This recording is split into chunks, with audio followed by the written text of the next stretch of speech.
പണം ചോദിച്ചു ചെന്ന ഞങ്ങളെ എല്ലാരും കൂടെ തല്ലി സത്യമേ. ഈടാ വിഷ്ണു പോണ്ടടുത്ത് വിഷ്ണു തന്നെ പോണം.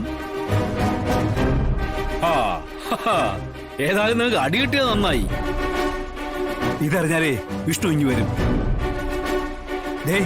ഇവൻ അടിയിട്ടെന്ന് പറഞ്ഞാലേ അവൻ പെട്ടെന്ന് ഇങ്ങി വരും. കാരണേ കമലിനെ അവന്റെ ചങ്ക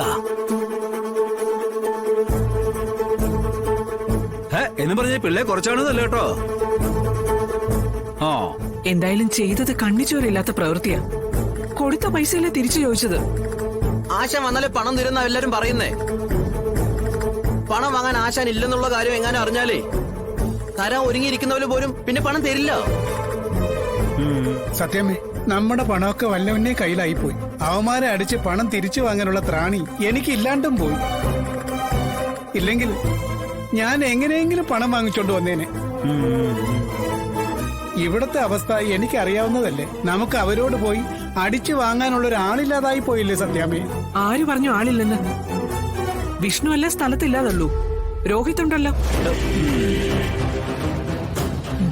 എന്തായാലും തുനിഞ്ഞിറങ്ങി.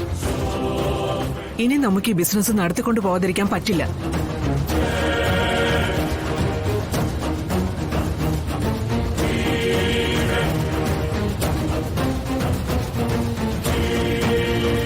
പറയ് സത്യമേ, എന്തിനാ വിളിച്ചേ?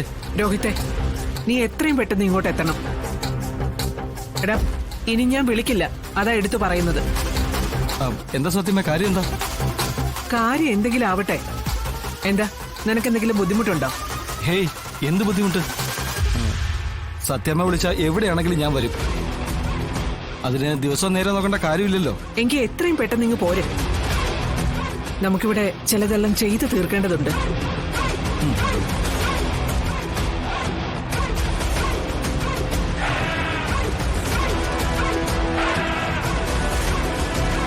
ഞാൻ രോഹിത്തിനോട് വരാൻ പറഞ്ഞിട്ടുണ്ട്.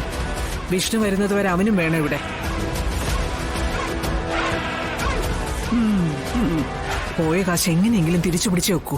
ഭാമേ, ഞാൻ നിന്നോട് എന്നും പറയുന്നത് തന്നെ ഇപ്പോഴും പറയുന്നേ. വിഷ്ണു അല്ലാതെ മറ്റൊരാൾക്കും നിന്റെ ഈ ബിസിനസ് കൊണ്ടുനടക്കാനാവത്തില്ല. അവന്റെ കൈക്കരുത്തും മസിൽ പവറും ആ നിന്റെ ഈ ബിസിനസ് കെട്ടിപ്പൊക്കിയിരിക്കുന്നേ. അവനെ ഭയന്ന് പണം തരുന്നവരാ കൂടുതലും. അതുകൊണ്ടേ വിഷ്ണു വരണം.